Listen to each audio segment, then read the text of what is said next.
പാറത്തോട്ടിലും പരിസര പ്രദേശങ്ങളിലും വർദ്ധിച്ചുവരുന്ന മയക്കുമരുന്ന് മാഫിയകൾക്കെതിരെ ഫലപ്രദമായ നടപടി ആവശ്യപ്പെട്ടും യുവജനങ്ങളിൽ വർദ്ധിച്ചുവരുന്ന ലഹരിയുടെ ഉപയോഗം നിയന്ത്രിക്കാൻ ഇടപെടൽ ഉണ്ടാകണമെന്നാവശ്യപ്പെട്ടും പാറത്തോട് ജനകീയ സമിതിയുടെ നേതൃത്വത്തിൽ ഈ മാസം 27-ന് പ്രതിഷേധ ജ്വാല സംഘടിപ്പിക്കും. കമ്പിളികണ്ടത്ത് നിന്ന് ആരംഭിക്കുന്ന പ്രതിഷേധ ജ്വാല പാറത്തോട്ടിൽ സമാപിക്കും. സാമൂഹിക സാംസ്കാരിക സാമുദായിക സംഘടനകൾ പരിപാടിയുടെ ഭാഗമാകും.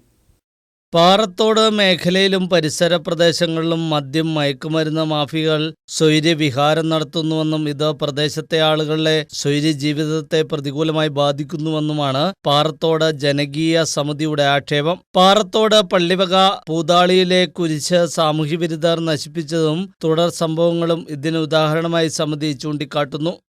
മയക്കുമരുന്ന് മാഫിയകൾക്കെതിരെ ഫലപ്രദമായ നടപടി ആവശ്യപ്പെട്ടും യുവജനങ്ങളിൽ വർദ്ധിച്ചു വരുന്ന ലഹരിയുടെ ഉപയോഗം നിയന്ത്രിക്കാൻ ഇടപെടൽ ഉണ്ടാകണമെന്നാവശ്യപ്പെട്ടുമാണ് പാറത്തോട് ജനകീയ സമിതിയുടെ നേതൃത്വത്തിൽ ഈ മാസം 27-ന് പ്രതിഷേധ ജ്വാല സംഘടിപ്പിക്കാൻ ഒരുങ്ങുന്ന.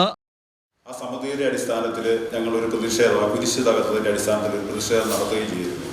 ആ നടത്തുന്ന സാഹചര്യത്തിൽ പോലും അതിലെ ബൈക്കിൽ വന്ന് അത് കൂവിയിട്ട് പോകുന്ന ചില സംഭവങ്ങൾ ആ ടൗണിൽ തന്നെ ഉണ്ടാവുകയുണ്ടായി. അപ്പോൾ അത് ഒരു ഭാഗത്ത് നിൽക്കുന്നു. പോലീസിൻ്റെ അന്വേഷണം മറ്റു കാര്യങ്ങളൊന്നും എത്തുന്നില്ല. ആദ്യത്തെ കുരിശടി തകർത്ത് കഴിഞ്ഞപ്പോൾ നമ്മളൊരു പരാതി വെള്ളത്തൂര് പോലീസ് സ്റ്റേഷനിൽ കൊടുത്തു. അപ്പോൾ അതിൻ്റെ മറുപടി എന്ന് പറയുന്നത് കുറച്ച് നാൾ കഴിഞ്ഞ് കഴിഞ്ഞപ്പോൾ ആ പരാതി കൊടുത്ത കൈക്കാരനായിട്ടുള്ള സിബി സാറിനെ ഒരു രേഖാമൂലം ഒരു മറുപടി കിട്ടി. അതായത് നിങ്ങളുടെ ഈ പരാതി അവസാനിപ്പിച്ചിരിക്കുന്നു എന്ന് പറഞ്ഞ മറുപടിയാണ് കിട്ടിയത്. അല്ലാതെ ആളെ കണ്ടെത്തുന്നതിനോ അങ്ങനെയുള്ള യാതൊരു സംവിധാനവും പോലീസിൻ്റെ ഭാഗത്തുനിന്നുണ്ടായില്ല.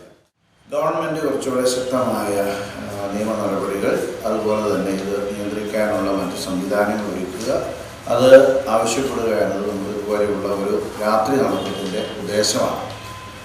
ഗവൺമെൻറ് ഗൗരവമായ നടപടിയെടുക്കുന്നതോടൊപ്പം ജനങ്ങളുടെ ജാഗ്രതയിലുണ്ടാകുമ്പോൾ സാമൂഹ്യത്തിനെ ഒരു പരിധിവരെ നിയന്ത്രിക്കാൻ കഴിയും എന്ന പ്രതീക്ഷയാണുള്ളത്. അത് ജാതി മതഭേദമന്യേ രാഷ്ട്രീയ വ്യത്യാസമന്യേ എല്ലാവരുടെയും ആവശ്യമായതുകൊണ്ട് എല്ലാവരും ചേർന്ന് നടത്തുന്ന ഒരു പ്രതിഷേധമാണ് വെള്ളിയാഴ്ച 27-ാം തീയതി വൈകിട്ട് 6 മണിക്ക്. 27-ന് വൈകിട്ട് 6-ന് കമ്പിളികണ്ടത്ത് നിന്ന് ആരംഭിക്കുന്ന പ്രതിഷേധ ജ്വാല പാറത്തോട്ടിൽ സമാപിക്കും. പ്രതിഷേധ സൂചകമായി ദീപം തെളിയിച്ച രാത്രി നടത്തം സംഘടിപ്പിക്കും. പാറത്തോട് കേന്ദ്രീകരിച്ച പോലീസ് സ്റ്റേഷൻ എന്ന ആവശ്യവും ജനകീയ സമിതി മുന്നോട്ട് വയ്ക്കുന്നു. കമ്പിളികണ്ടത്ത് നിന്ന് ആരംഭിക്കുന്ന പ്രതിഷേധ ജ്വാല പാറത്തോട്ടിൽ സമാപിക്കും. സാമൂഹ്യ സാംസ്കാരിക സാമുദായിക സംഘടനകൾ 27-ന് നടക്കുന്ന പരിപാടിയുടെ ഭാഗമാകുമെന്ന് ജനകീയ സമിതി മുഖ്യ രക്ഷാധികാരി father Sebastian Kochupurackal, chairman Raju Veettickal, Biju Vallampurayidam, Joseph Xavier എന്നിവർ അടിമാലിയിൽ വാർത്താസമ്മേളനത്തിൽ അറിയിച്ചു. News bureau, Adimali.